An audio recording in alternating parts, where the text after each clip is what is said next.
On a des raisons de se réjouir. Vraiment, on a plein de raisons, comme le disait mon frère Guillaume, de se réjouir. Il faudrait choisir laquelle aujourd'hui, laquelle dans la minute d'après. Et la semaine dernière, nous avons parlé de plusieurs sujets, de la reconnaissance, nous avons parlé de vivre le moment présent, aussi de faire une pause et de réaliser combien les bénédictions du Seigneur sont grandes. Si on ouvre les yeux et si on regarde notre héritage, en fait, en lui, c'est un sujet de joie. Et le Seigneur m'a mis à cœur aujourd'hui de partager avec vous justement le sujet de ma joie du Seigneur. Je ne sais pas pour vous, mais beaucoup de personnes trouvent les chrétiens très bizarres. Dans des moments de panique, dans des moments où normalement on devrait avoir de l'anxiété, eh bien le chrétien, lui, est sous pression. Et vous savez, quand on met un chrétien sous pression,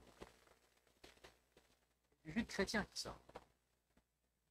Qu'est-ce que c'est que ce jus? Est-ce que c'est de l'anxiété? Est-ce que c'est de l'amertume? Est-ce que c'est de la peur? Est-ce que c'est Jésus? La personne même de Dieu s'exprime dans les dons de l'esprit. La patience, la joie, fait partie de l'esprit, la fidélité, la maîtrise de soi, la bonté, la bienveillance. Et dans les moments de pression, on a l'air bizarre parce qu'on ne suit pas le courant du monde. On ne va pas s'énerver, on ne va pas se mettre en colère, on ne va pas agiter nos bras dans tous les sens. On va mettre un genou à terre. On va dire au Seigneur, ce moment aussi t'appartient. Tu m'as créé pour ce moment. Qu'est-ce que l'on va faire ensemble? C'est le fait qu'il soit avec nous. Ce sujet de la joie, en fait, il est un petit peu partout dans la Bible. Il est dans le Nouveau Testament, on l'a vu tout à l'heure, avec bienheureux ceux qui. Alors, bienheureux, on va faire un zoom sur la parole tout à l'heure. Qu'est-ce que ça veut dire? Bienheureux ou heureux, selon les traductions. Et la joie qui m'attire particulièrement aujourd'hui se trouve dans Néhémie, au chapitre 8, verset 10. Mais je vais garder ça un petit peu pour plus tard, parce que je vous dois de vous parler de la joie dans d'autres chapitres, avant de se concentrer sur Néhémie, pour une vision un peu globale, avant d'aller faire une zoom dans Néhémie. Et puis après, je vais aussi dans Matthieu. Alors, la phrase exacte, la joie de l'Éternel est ma force, se trouve dans Néhémie. C'est pour ça que ce passage m'intéresse. Mais le thème de la joie qui vient de Dieu, de la force aussi que procure cette joie, il est présent dans plein de passages.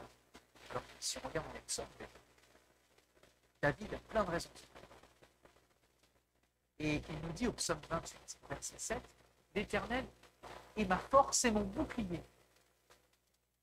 En lui, mon cœur se confie. J'ai de la joie, j'ai de l'allégresse.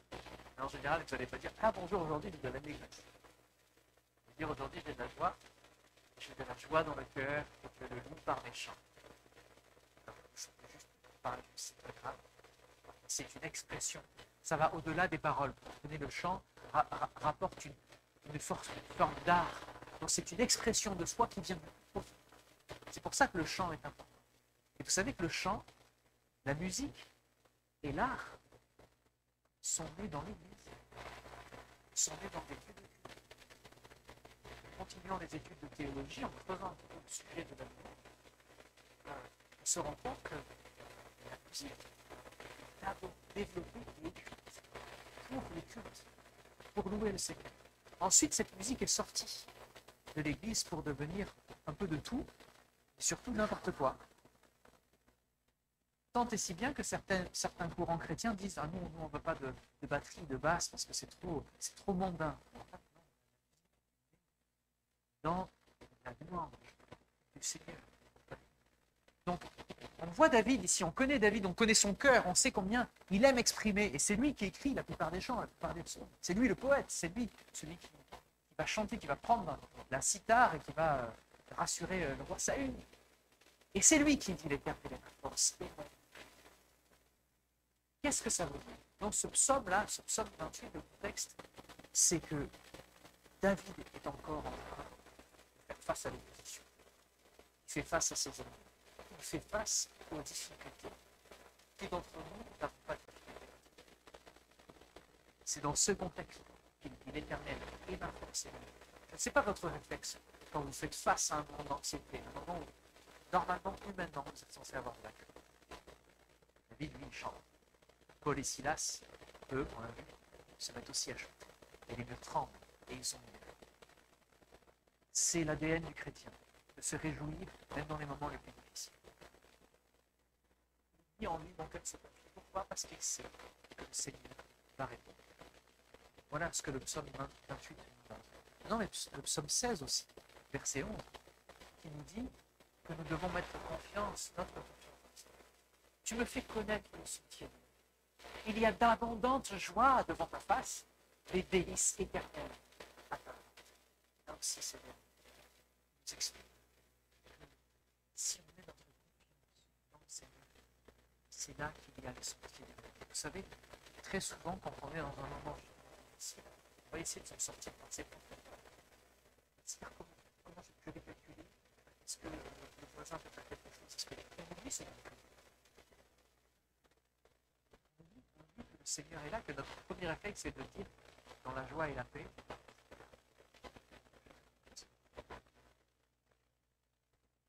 Vous voyez, la source de joie n'est pas naturelle. On est vraiment dans le surnaturel de Dieu à cet moment. Parce que cette joie, elle est d'abord spirituelle, pour se manifester dans la nature. Et là, dans ces moments de conflit et de tension, David, tu me fais connaître le sentier. Ce n'est pas les sentiers, c'est le sentier de la vie. Plus tard, on verra que ceux qui suivent le chemin, ce sont les chrétiens. Les premiers chrétiens n'étaient pas appelés chrétiens. C'est à Antioche que ça a commencé comme ça. Mais c'était ceux qui suivent le chemin. Ceux qui suivent la premiers chrétiens. Ils s'appelaient comme ça. Et les abondants de joie qui sont devant sa face, les délices éternelles à ta droite, ils sont où quand c'est parce qu'on est. Alors, je crois que c'est tout ce cheminement qu'on va faire ensemble, particulièrement prophétique. Je sais qu'il y a beaucoup de jeunes qui avaient dû parler de ce genre de choses. C'est dans le quotidien de retrouver une sécurité, de vivre les choses, parce qu'il s'agit de passer à l'acte. Mais on ne passe pas à l'acte dans la panique. Passer à l'acte dans la panique, c'est échouer. Être prêt à passer à l'acte dans la joie et la confiance, c'est ce que le Seigneur réserve. Donc on va voir les conditions de notre passage à l'acte. Il y a aussi Ésaïe, au chapitre 12. On aime vraiment combien Ésaïe parle, parce que c'est lui qui annonce, plusieurs centaines d'années avant Jésus-Christ, c'est lui qui annonce le mieux l'évangile dans l'Ancien Testament. Et il nous dit, voici Dieu et ma délivrance. Je serai plein de confiance et je ne craindrai rien. Car l'Éternel est ma force et le sujet de mes nuits. C'est lui qui m'a sauvé. Vous puiserez de l'eau avec joie, source du Seigneur. Ésaïe ici ne fait pas les choses par hasard.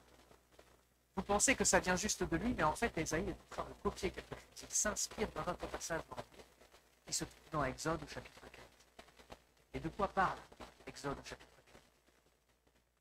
Mais il parle justement de la libération du peuple juif, de l'aliénation, de l'esclavage des Égyptiens. Et ce passage-là, on l'appelle le Nouvel Exode.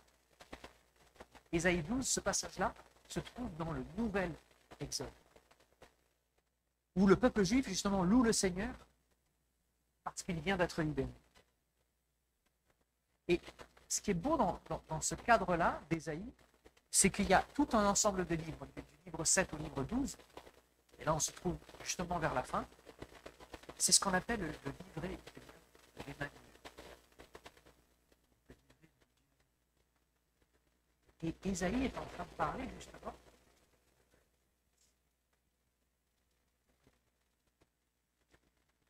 et c'est là qu'il annonce le salut, c'est là qu'il annonce les promesses. Et pourtant, vous savez à quel endroit on se trouve d'Ésaïe à ce moment-là? On se trouve dans un endroit où Dieu va juger.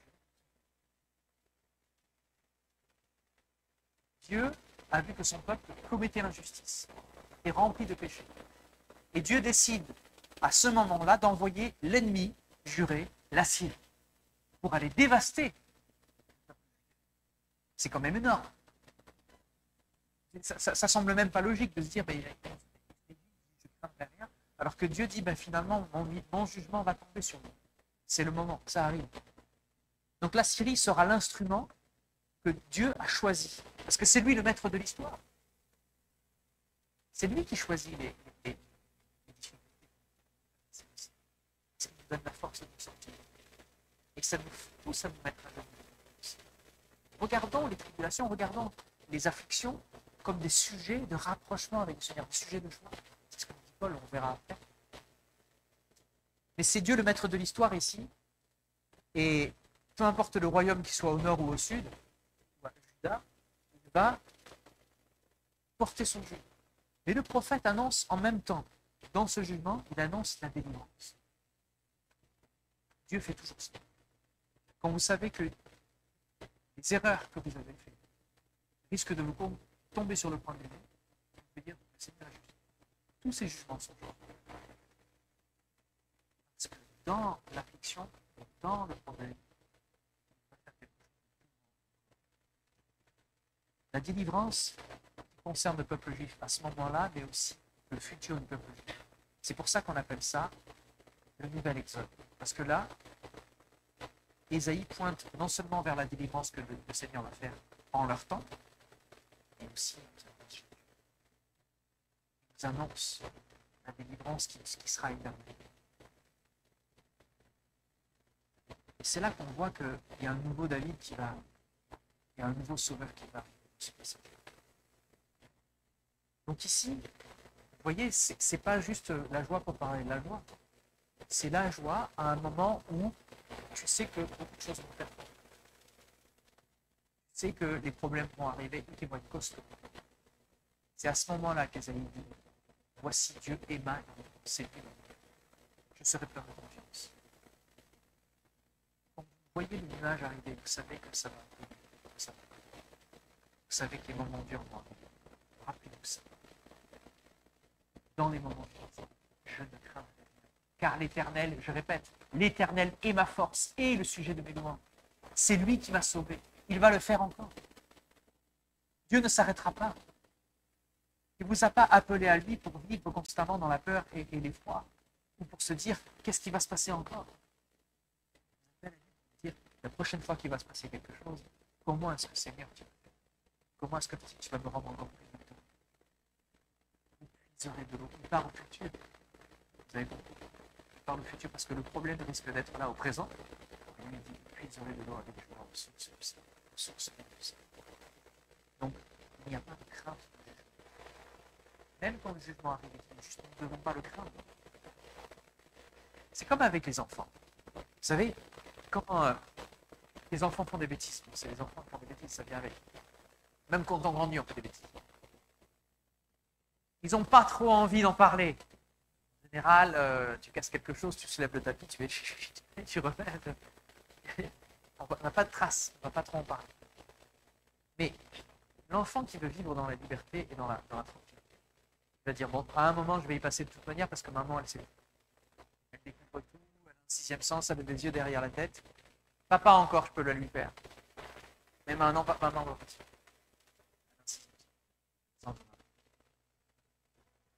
Eh bien, cet homme-là, ce jeune-là, il va dire, je vais quand même, je sais que ça va être un moment difficile.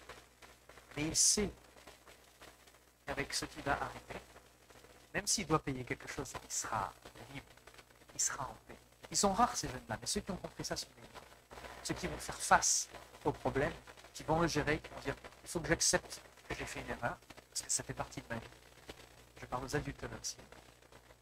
J'accepte que j'ai fait une erreur parce que ça fait partie de mon statut, de mon état de pécheur, et que j'accepte que le sauveur de grâce va non seulement trouver une porte de sortie, mais en plus s'améliorer le futur. Si vous parlez avec des enfants et que vous leur expliquez qu'il est juste qu'ils passent par un moment où ils vont devoir être redressés, ils vont vous remercier. Parce qu'ils ont besoin d'être rassurés, ils ont besoin de ce calme.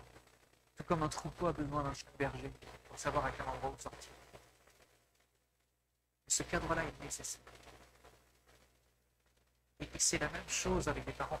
C'est normal que les enfants craignent le moment où on va être un peu dur avec eux. Ils savent qu'on fasse que nous sommes là, parce qu'ils ne connaissent pas notre avis. Ils savent qu'on les lâchera. Ils savent qu'on les abandonnera en aucun cas.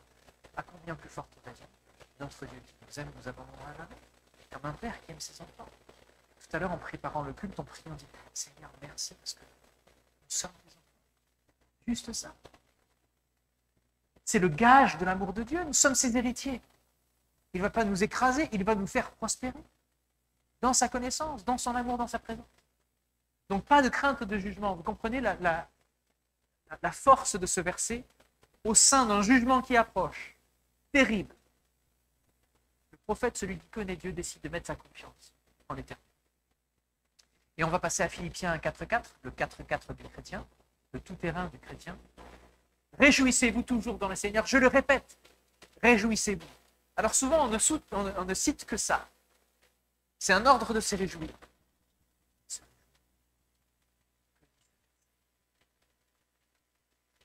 Réjouissez-vous de tout ce que le Seigneur fait. C'est ça qui est dit. Ça ne veut pas dire réjouissez-vous à tout prix. Il y a des moments où tu n'as pas envie. Tu n'as pas de raison. Tu reçois une mauvaise nouvelle, tu dis mais je suis forcé de me réjouir. Non. Il y a une base qui est solide, il y a un roc, il y a un rocher. C'est de tout ce que le Seigneur est pour vous. C'est ça va pas, j'ai une mauvaise nouvelle, j'ai envie de pleurer. D'ailleurs, je vais pleurer, ça me fait du bien. Je sais sur quel rocher je me tiens. Je sais que sur ce rocher, je peux pleurer, mes larmes vont tomber, et ce rocher ne bougera pas. Réjouissez-vous de tout ce que le Seigneur est pour vous. Mais est-ce que vous savez ce qu'il est pour vous? Est-ce que vous savez à quel point il est pour vous? Si vous posez la question, allons dans Néhémie, chapitre 8, verset 10. Et là, on va rentrer dans le message même de ce que vous voulez partager aujourd'hui. Ce passage-là, de Néhémie, on le connaît, on l'a déjà étudié ici. Pour ceux qui n'étaient pas là, c'est pas grave, ne vous inquiétez pas, on va faire une classe de rattrapage. Mais ce passage de Néhémie est particulièrement difficile. Parce qu'il se trouve dans un moment où le peuple, qui ne connaissait plus la parole de Dieu, qui avait oublié la parole de Dieu, se retrouve avec Néhémie, en présence des lois de l'Éternel. Ils ont oublié, ils ne savent plus la parole de Dieu. Ils vivaient selon leur propre chemin, selon leur propre voie.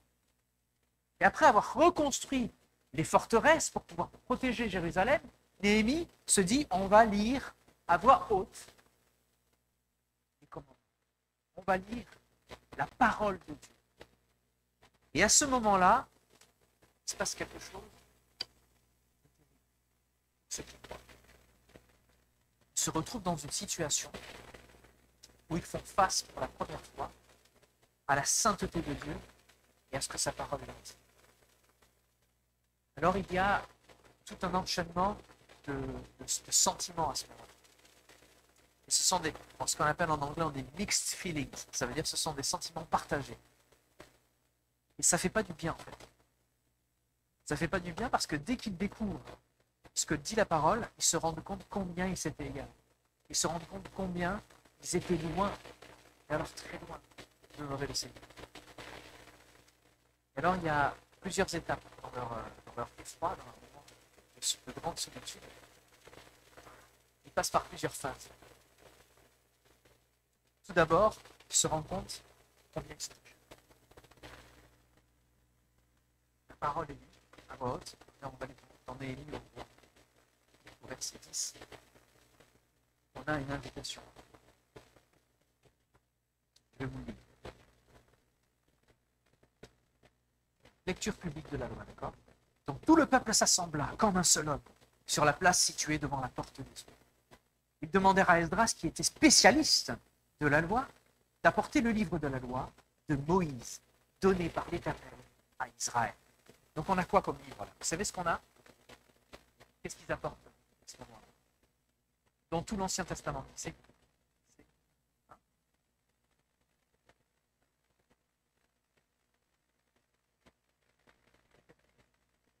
Qu'est-ce qu'on apporte comme livre là, à ce moment-là? Qu'est-ce qui est lu, vous savez? Il y a le Pentateuque. Voilà, les 5 premiers livres que vous avez dans votre main. Ces 5 livres. Et il commence à lire à voix haute ce que Dieu a donné à Moïse d'écrire. Tout le peuple s'assoit.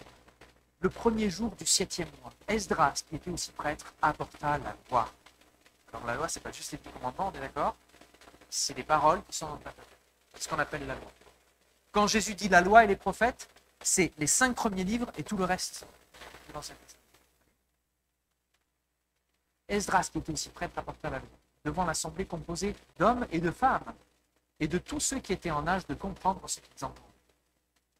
Il leur lut dans le livre depuis l'aube jusqu'à midi, sur la place qui est devant la porte de Dieu.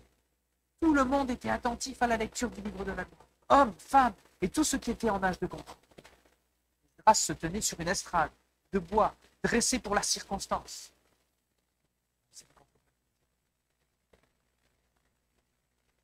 À sa droite se tenaient Matithia, Shema et Anania, Uri, Ilkivia, Maseia, et à sa gauche, Pédaïa, Michaël, Malkia, Hashum, Abadaïna, Zacharie et Meshulam. Vous savez, ça donne quoi comme impression? C'est cela. C'est une découverte, c'est officiel. C'est pas juste je vais lire, je vais lire. Tout le monde est là, et là on se tourne vers ce qui est censé être le plus important. Vous comprenez pourquoi tout le monde est là, tout le monde fait attention, tout le monde ouvre les yeux les yeux. Comme il était placé, plus haut que tout le peuple, chacun le vit ouvrir le livre. À ce moment-là, tous se levaient. Esdras loua l'Éternel, le grand Dieu, et le peuple s'écria « Amen, Amen !» en levant les mains. Puis ils s'inclinèrent jusqu'à terre et se prosternèrent devant l'Éternel pour l'adorer. Vous imaginez la scène? Alors Josué, Bani, Chérébia, Amin, Akoub, Shabbatai, Odia, Maseia, Kelita, Azaria, Yozabad, Anan, Pelaya et les autres lévites expliquèrent la loi au peuple qui se tenait debout. Vous imaginez la grande étude. Ce n'est pas juste une lecture. On va rentrer dans le vif du sujet. Qu'est-ce que dit l'Éternel à ce sujet? Qu'est-ce que vous avez oublié lors de votre exode? Maintenant que nous sommes rassemblés, maintenant que la forteresse est à nouveau autour de nous, maintenant que nous sommes à nouveau un peuple, tournons-nous vers l'Éternel et comprenons sa parole. Il lisait la loi de Dieu et expliquait au fur et à mesure de façon posée et distincte, afin que chacun puisse comprendre ce qu'ils ont vu. L'aube jusqu'à midi. Grande étude. Grande.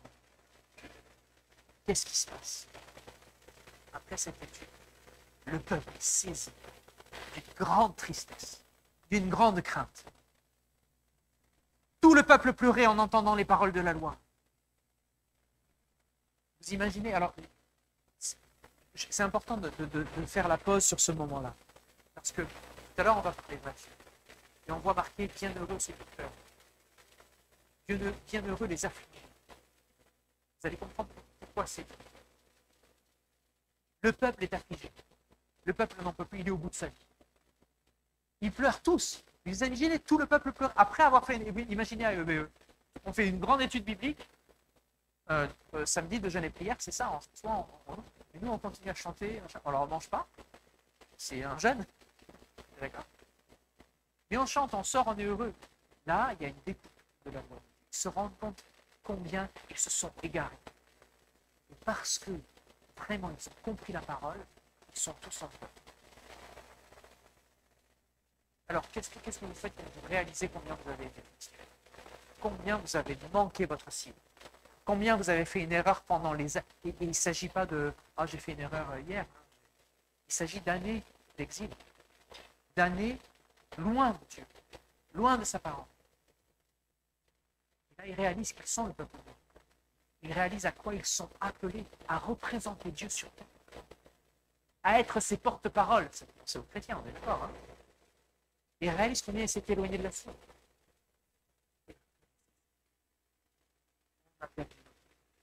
On s'est fait des nœuds. On était loin. On s'occupait que de ses propres affaires. Mais en fait, Dieu nous a appelés à tellement plus grand. Qu'est-ce qu'on est triste, qu'est-ce qu'on a raté la cible. Raté la cible, c'est Amen. Tout le peuple pleurait en entendant les paroles. Alors, Néhémie, le gouverneur, Esdras, le prêtre, et les spécialistes de la loi, et les Lévites qui donnaient les explications au peuple, dirent à tous. C'est pas juste Néhémie qui a compris ça, c'est ceux qui connaissent la parole qui expliquent maintenant. Ils dirent à tous, alors que tout le monde est en train de chialer. Vous entendez? Tout le monde a les yeux jusque-là. C'est des pleurs, c'est des cris, des lamentations. Qu'est-ce qu'ils font devant le péché qui est présent maintenant, qui est palpable? Ce jour est un jour de fête, consacré à l'Éternel votre Dieu. Ce n'est pas le moment de pleurer et de prendre le deuil. À présent, allez faire une agape à EBE. Non, allez faire un bon repas, buvez d'excellentes boissons et faites des portions, portez des portions à ceux qui n'ont rien. Préparez, car ce jour est un jour consacré à notre Seigneur. Ne vous affligez donc pas, car la joie que donne l'Éternel est votre force. De leur côté, les Lévites calmaient le peuple en disant « Soyez tranquilles, car ce jour est consacré à Dieu, ne vous attristez donc pas. » Ça veut dire que les autres, ils continuent à pleurer. Ils calmaient le peuple. Là, il est en train de crier fort, on va faire la fête. Non, c'est pas possible. Mais là, on ne peut pas faire la fête maintenant. Regarde à quel point on s'est éloigné de Dieu. Regarde à quel point on est fautif. Regarde, on se flagelle. On se dit, oh, c'est ma faute, c'est ma très grande faute, c'est ma faute. Arrête, calme-toi. Oui, t'as fait des bêtises. T'as fait de grandes bêtises. C'est normal, c'est humain de se sentir coupable, fautif, etc. Mais est-ce que je vais te parler de quelle culpabilité? Est-ce que c'est le moment où je vais te dire « Oh, tu as vu combien t'as mal fait? Tu as vu combien t'as raté ta cible ?» C'est tous les spécialistes de la loi, hein, les Kérib et les Chiam et je ne pense plus. Tous ces gens-là sont là pour expliquer. Ça veut dire qu'à pour dire, voilà, on va dire la parole, voilà ce qui va se passer. Soyons prêts à les encourager. Vous voyez, c'est pas la religiosité là. Ils ont compris le cœur de Dieu. Alors, je fais une petite parenthèse sur l'agape à eux. Pourquoi est-ce que le repas est si important? Il y a quelque chose ici. C'est un jour de joie, pas seulement parce qu'ils vont manger, mais c'est parce que les plus pauvres vont aussi avoir à manger. Tout le peuple, tel qu'il est, les plus riches ou les plus pauvres, vont partager et vont faire la fête. Tout le monde est au même niveau. Égalité à ce niveau, au niveau du monde. Égalité au niveau du monde. Je vais vous montrer quelques versets qui montrent que l'agape que l'on va vivre ce soir doit être comprise d'un point de vue biblique, comme un moment de joie à célébrer. Vous pensez que les repas, c'est juste normal? Moi, je me suis dit, on nous a tendu un piège. Il y a plein de... On va faire une nouvelle sunset. Alors qu'on l'a faite la semaine dernière, il y a encore du pain là. Il y a plein de choses. Comment ça se fait que ce soit là? Peut-être qu'on va rompre le pain, parce qu'on va manger aussi. C'était lors des repas où ils étaient tous rassemblés, ils se rappelaient pourquoi ils étaient un et qu'est-ce qui les avait rassemblés. Je me suis dit, je n'avais pas vu ça, ils l'ont peut-être pas rangé. Aurélie me regarde, c'est pas lui, c'est pas lui. Mais parce que c'est lors des repas que les choses se partagent. Jésus a choisi un repas pour expliquer ça. Voici les versets. Dans Deutéronome 16, je vous les dis rapidement, sinon on va faire une longue liste. Tu célébreras la fête des tabernacles pendant 7 jours, pendant que tu recueilleras le produit de ton air et de ton poisson. Verset 14. Tu te réjouiras à cette fête, toi, ton fils et ta fille, ton serviteur et ta servante, le lévite et l'étranger, l'orphelin et la veuve qui se rendront à ta porte. Vous avez compris? Tout le monde mange. Tout le monde détaille. Parce que la joie est... 2 Samuel, chapitre 6, verset 10. Quand David eut achevé d'offrir les holocaustes et les sacrifices d'action de grâce, il bénit le peuple au nom de l'Éternel des armées. Puis, il distribua à qui? À tout le peuple et à toute la multitude d'Israël, hommes, femmes, à chacun un pain, une portion de viande et un gâteau de raisin. C'est des petits paniers repas. Et tout le peuple s'en alla, chacun dans sa maison. Vous voyez là? Vous vous rendez compte que quand Jésus est là et qu'il faut nourrir les 5000 2 fois, vous vous rendez compte qu'il est en train de faire ça de manière miraculeuse, qui va au-delà simplement de la joie de manger ensemble, c'est qu'il est le pain de vie. Que le moment du repas est vraiment important pour partager, pour montrer. C'est important la nourriture. Nous les Français, on sait. On sait combien la nourriture c'est important. On sait qu'il y a un chef, qui c'est qui me parlait de Gordon Ramsay? Gordon Ramsay, c'est un chef, c'est Geoffrey. C'est un chef qui est anglais, mais il a appris à cuisiner en France. Et il dit ce qui est extraordinaire avec les Français, c'est que chaque famille, dans leur maison, ils savent faire des plats assez complexes. Ils savent cuisiner, ils savent prendre des ingrédients, ils prennent plaisir. Alors qu'aux États-Unis, on peut se faire servir, on n'a pas envie de cuisiner. La majorité ne veut pas toucher à ça. Mais nous, on a un sens de il faut que ça ait du goût, il faut qu'on mette les mains dedans, etc. Il y a une notion de joie autour du repas. Vous avez remarqué? Je ne sais pas si pour vous, le moment du repas à la maison, il est particulièrement sacré parce qu'on ne veut pas que les enfants soient sur les téléphones, on ne veut pas qu'ils soient devant la télé, on ne fait pas de panier repas. Donc, on s'assoit, tout le monde est là et on discute. C'est ce qu'on aime, c'est ce qu'on va faire après. Peut-être rester debout, mais on va discuter. Mais parce qu'il y a un moment de joie à saisir, mais ce n'est pas manger pour manger. Vous comprenez? Et là, regardez, attends, entrée plat dessert, je crois. Voilà, du pain, une portion de viande et un gâteau de raisin. Il y a une attention particulière. Et c'était après l'avoir repris pour faire les holocaustes et les sacrifices d'action de grâce. Il bénit les peuples. En Esther, chapitre 9, verset 19. C'est pourquoi les Juifs de la campagne qui habitent dans les villes sans murailles font du 14e jour du mois d'Adar un jour de joie et de festin, un jour de fête où l'on s'envoie des portions les uns aux autres. Une fois de plus, on n'est pas dans le manger, on est dans le partage. Vous voyez combien c'est important ce moment-là de partage?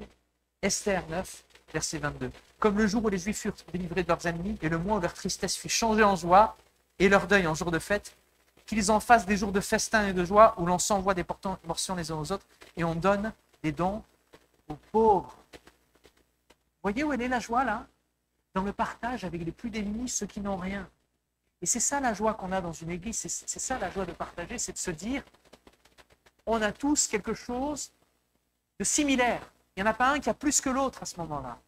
On partage le même repas. On partage les mêmes choses. Le salut est pour le premier et pour le dernier. On nivelle les choses devant le Seigneur. La joie est égale. C'est pour ça que ça me fait de la peine de voir que certains frères et sœurs se battent contre des situations tout seuls à la maison. Ils prient en se disant, non, c'est entre moi et Dieu. J'en ai pas parlé parce que bon, je n'étais pas très à l'aise, parce que c'est un problème. Je ne suis pas très glorieux, je me sens un peu coupable. C'est ce que c'est la culpabilité, bien entendu. C'est entre moi et Dieu.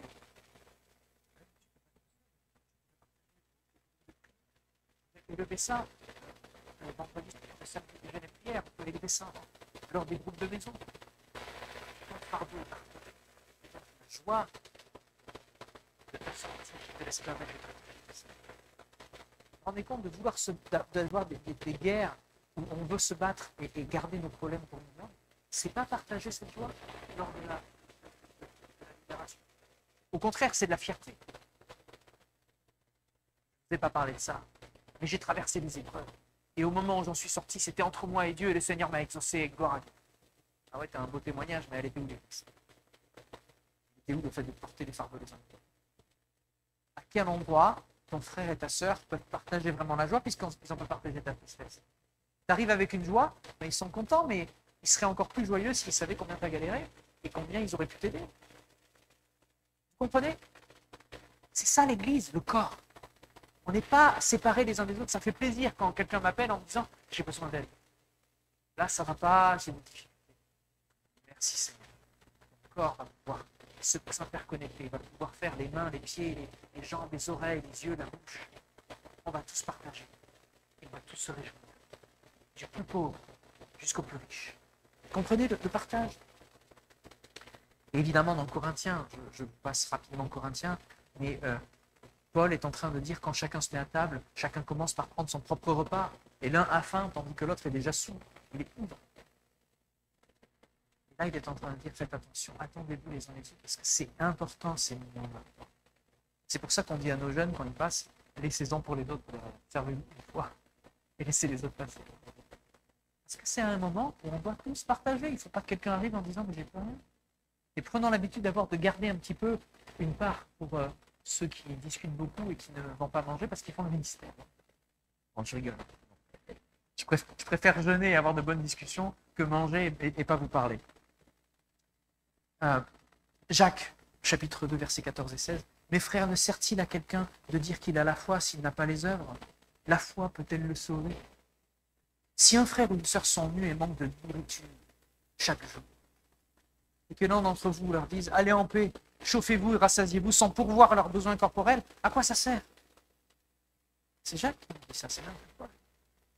Vous êtes en train de voir que cette notion de partage de nourriture, il y a quelque chose à saisir, quelque chose une générosité, une joie, un partage qui est important. Donc quand on se retrouve ici avec Néhémie, on retient ce verset. Ce verset, on l'a bien compris. Il intervient au moment où le peuple d'Israël revient à Jérusalem, découvre la loi. Et ils sont d'abord super attristés de leur péché. Mais les prêtres vont leur dire, c'est un jour qui est au Seigneur, et c'est pour ça qu'on va se réjouir. Quel jour de votre vie n'est pas au Seigneur? Quel jour de votre vie vous allez arrêter de faire des erreurs? Vous voyez où je veux en venir? Ne perdons pas de temps à nous flageller pour les erreurs qu'on a faites. Partageons ces fardeaux les uns avec les autres. Partageons les solutions les uns avec les autres. On est là pour ça. On est là pour vivre l'évangile. L'évangile, c'est que nos fautes ne sont pas retenues contre nous. Et ce n'est pas par nos forces personnelles que l'on va s'en sortir. Et Dieu désire utiliser chacun de nous pour aider l'autre. Donc la main de Dieu, qui vient t'aider dans tes difficultés, viendra par un frère et une sœur, avec qui tu auras partagé les choses. Vous connaissez la fameuse histoire du gars qui est en haut d'un immeuble en feu et qui prie le Seigneur, viens me sauver. Il y a un hélicoptère qui arrive et il dit non, va-t'en, j'attends que le Seigneur vienne me sauver. Puis après, il y a les pompiers qui arrivent avec une échelle et qui arrivent non, cassez-vous, le Seigneur va venir me sauver. Et puis il meurt. Et Dieu lui dit mais pourquoi tu es là? Il dit mais j'attendais que tu me sauves. Il lui dit mais je t'ai envoyé un hélicoptère, je t'ai envoyé des pompiers, tu as refusé leur aide. C'est trop tard.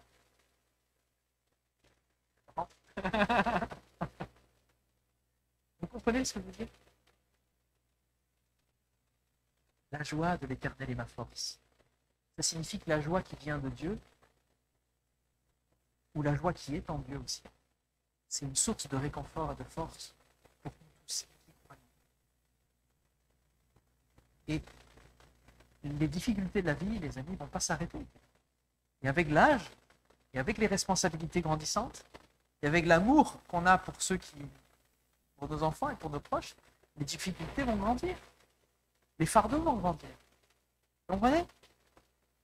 Et pourquoi le croyant doit être en joie par rapport à ça? C'est parce que dans toutes ces difficultés, il peut s'attendre à Dieu, on l'a vu, il y a la confiance. Et cela ne se fait pas par nous.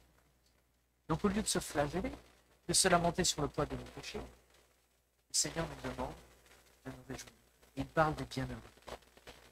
C'est dans la nature humaine. Je me faisais la réflexion en parlant avec un frère pendant que tous les jeunes étaient en train de manger. Ils avaient un moment béni hier. Il y avait des merguez et des chipolatas partout. Il y avait du pain, on se partageait. Il allait en chercher tellement qu'il y avait encore à manger.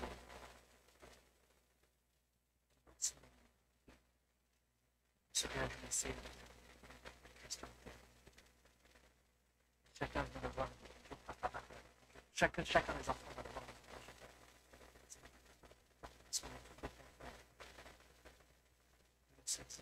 Une pause, les amis,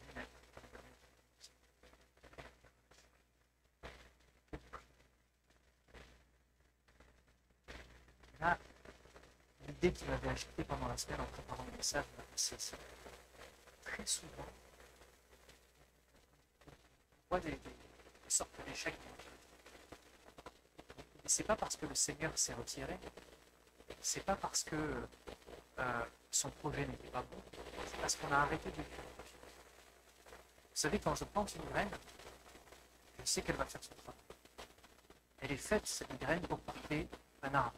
Et l'arbre est fait pour porter des fruits. Donc je ne me soucie pas de savoir ce qui va se passer. Mon seul rôle, c'est de ne pas l'abandonner. C'est tous les jours quand je passe devant, c'est de la route. J'ai que ça. Une fois que j'ai planté, j'ai que ça à faire. Pas grand-chose. Mais des fois, on se dit, là, ça ne marche pas vraiment, et puis on ne va pas arroser la graine. Le souci, les richesses ou les soucis de la vie font qu'on laisse cette graine. Et on ne s'en occupe plus. Elle est devenue une plantule, on se dit, elle ne pousse pas assez vite, oh, j'ai pas le temps, puis j'ai ça à faire, et puis on arrête d'arroser. La seule truc qu'on devait faire, c'est y revenir un petit peu, arroser, puis repartir, c'est tout. Donc nos projets ne meurent pas parce qu'ils meurent par eux-mêmes, ils meurent parce qu'on les abandonne. Le projet que le Seigneur t'a mis à cœur, il t'a donné une envie, continue de le nourrir, continue de l'arroser, prie, attends, ne lâche pas. Parce que des fois, on vit des choses qui sont difficiles en se disant « Ouais, si j'avais su, j'aurais dû faire ça. » Oui, mais il y a 10 ans, tu regrettes, d'accord. N'attends pas 10 ans de plus, redémarre. Oui, c'est trop tard. Non, c'est pas trop tard. Le Seigneur t'a mis des choses à cœur. Il n'est pas trop tard. Il est le Dieu qui fait pousser des graines pour en faire des arbres qui portent fruit. Et quand je vois nos enfants grandir comme ça dans la communauté, où on s'entraide les uns les autres, se soutenir les uns les autres, je me dis, mais à quel moment on va abandonner ces graines? Jamais. C'est pour ça que les sœurs, les frères, les Cassandra, les tontons, les tatas qui aident, la famille qui connaît bien le sujet, ayant vu des jeunes qui vont nouveau remplir leur salon et échanger et mettre des tâches peut-être par terre, etc. Ça fait partie de la joie. Vous voyez, tout ce qu'on traverse, on se rajoute des difficultés. Quand on s'investit dans l'Église, moi, si je dois effacer une tâche du sol parce que c'est un groupe de jeunes qui l'a fait, mais je ne dis pas, merci, merci parce que s'il n'y avait pas...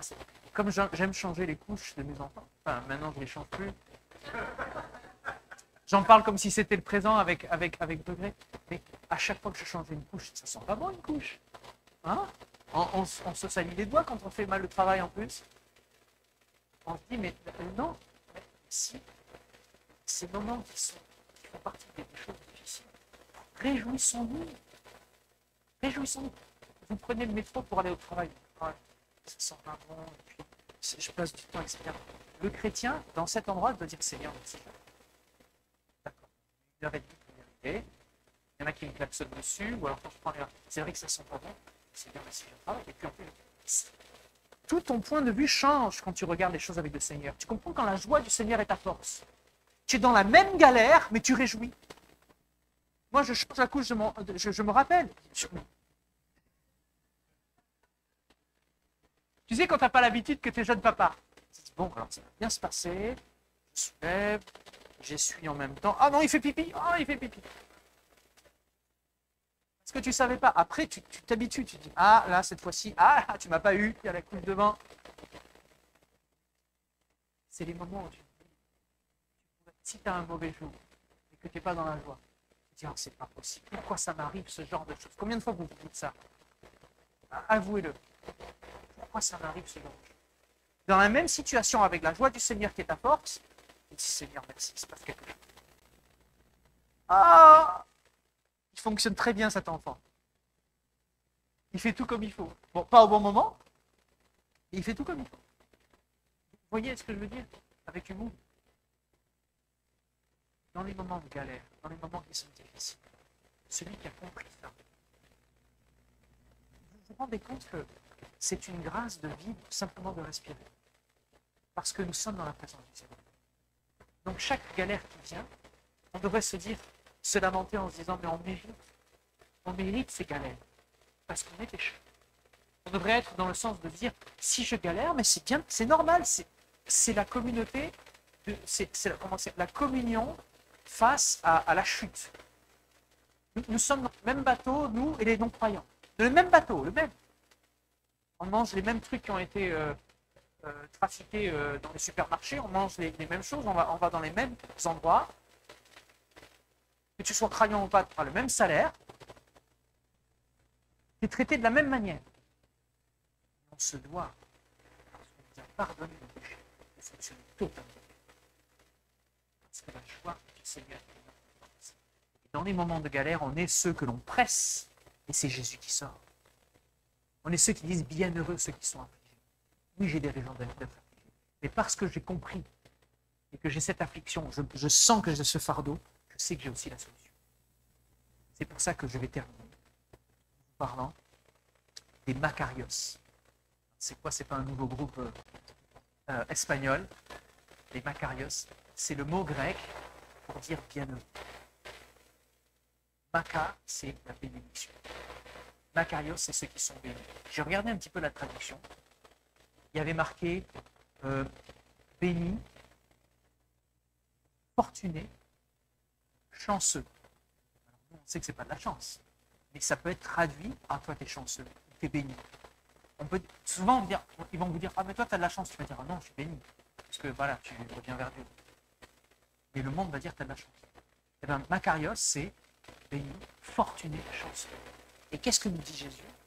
Il nous dit fortunés, bénis sont ceux qui sont affligés. Pourquoi? Parce qu'ils seront consolés.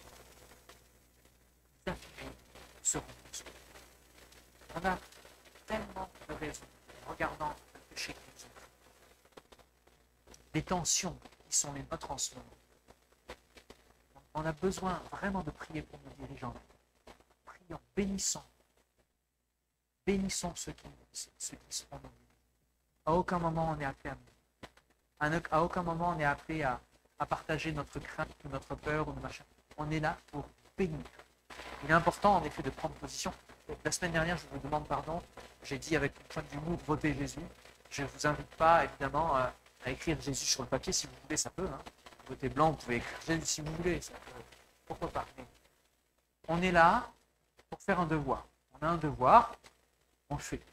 Très bien. Ce n'est pas notre appel dans l'Église de se préoccuper de qui gagne, de qui ne gagne pas, ou d'en faire des débats. Notre devoir à nous, en tant que chrétiens, c'est de prier. Parce que c'est Dieu qui met en place. Pour le bien, que ce soit un jugement ou pas. Si un jugement arrive sur notre pays, eh bien soit.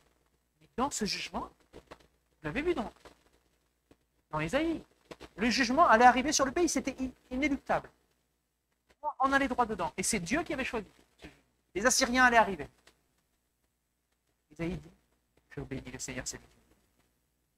Est-ce qu'on a ce réflexe de faire confiance à Dieu dans les galères quotidiennes, dans les grandes galères que traverse notre pays? Si on a compris ça, on va être des agents, des artisans de paix comme Dieu. On est des agents, des ambassadeurs comme notre frère. On vous bassine à nouveau toujours avec la position du chrétien, mais c'est de ça dont il s'agit. C'est dans ça dont il s'agit. Donc, celui qui vient nous consoler, celui qui vient nous rassurer, nous rapporter toutes ces choses. Aujourd'hui, c'est toujours le Christ. On dit c'est le Seigneur, l'Esprit. C'est le rôle de l'Esprit Saint de faire ces choses-là.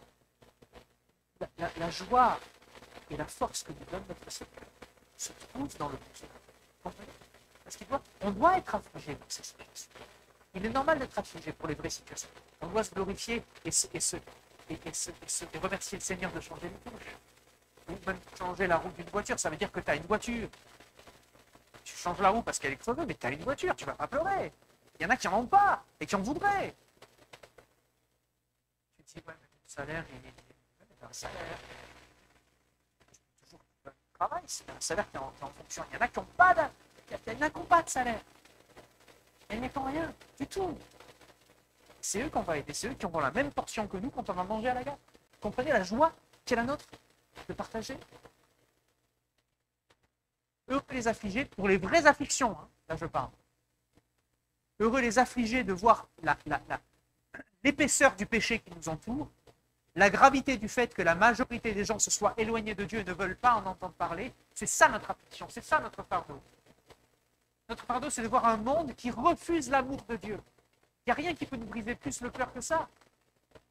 Il n'y a rien qui peut briser plus le cœur d'un père de voir que son enfant ne l'aime pas et ne veut pas marcher avec lui, alors qu'il veut tout son bien. Il veut sa réussite. Il veut la vie en abondance pour lui. Vous voyez, Dieu veut moins pour les croyants. Il veut que les méchants changent. Il ne veut pas qu'ils viennent.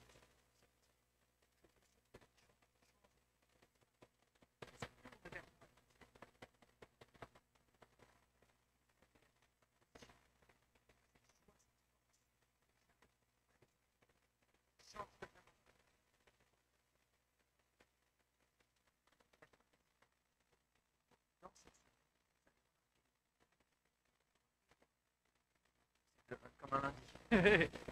Comme un lundi. Comme un lundi.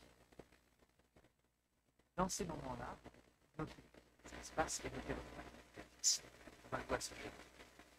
On se revoit pendant les vacances, on se revoit pour ceux qui ont des vacances. Parce que tout le monde n'en a pas. Il y en a qui partiront pas. Eh oui. Ils sont partis peut-être l'année dernière, ils partiront pas. Parce qu'on voit le soleil, on a le VE. On a le Seigneur. Notez. Notez les moments de galère et notez la manière dont vous réagissez. Revenez à ce moment-là en vous disant, est-ce que dans l'équation de votre vie, vous considérez comme je suis un incarnation, bien aimé du Seigneur. Et si on fait ça un petit peu tous les jours, on va se rendre compte de la position de notre cœur. C'est un exercice très très intéressant à faire. C'est bon de s'en rappeler. Alors je vais terminer avec cette phrase que j'ai notée. C'est le Saint-Esprit, notre consolateur. Oui, il révèle le péché. Bien sûr, il est là pour ça. Il révèle le péché. Et il transforme nos cœurs pour nous réjouir dans la force du Seigneur. La prochaine fois que tu fais une erreur, ne t'arrête pas dessus. Remercie le Seigneur qu'il te donne la possibilité de te repentir. On a la possibilité de se repentir. Cette graine que tu as laissée mourir, replante. Cette fois-ci, n'arrête pas. Le Seigneur te donne tellement de chance, tant que ton souffle te donne chaque jour cette nouvelle bénédiction. Les bontés du Seigneur se renouvellent chaque matin. Est-ce que tu vas rater la bénédiction de la bonté? Non. Est-ce que sa bonté se renouvelle encore pour toi demain? Réjouissons-nous. Soyons dans cette joie que le Seigneur parce qu'il nous donne sa présence. Ne nous arrêtons pas sur les accueils. Faisons-lui confiance dans les moments difficiles et dans les moments durs. Quand nous allons partager le repas tout à l'heure, je me suis dit ce moment-là est effectif. Ayons une pensée à ce moment-là. Même on va s'arrêter un moment et prier, d'accord? Quand chacun aura une assiette, on va s'arrêter. Est-ce qu'il fait beau? Oui. On va se laisser. On va dire simplement merci Seigneur. Juste pour prendre conscience de la chance que nous avons. Attendons-nous les uns les autres, faisons attention à chacun et chacun.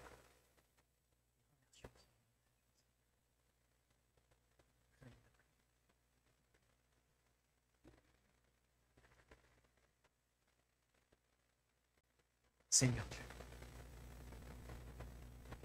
tu connais nos travers, tu connais nos péchés.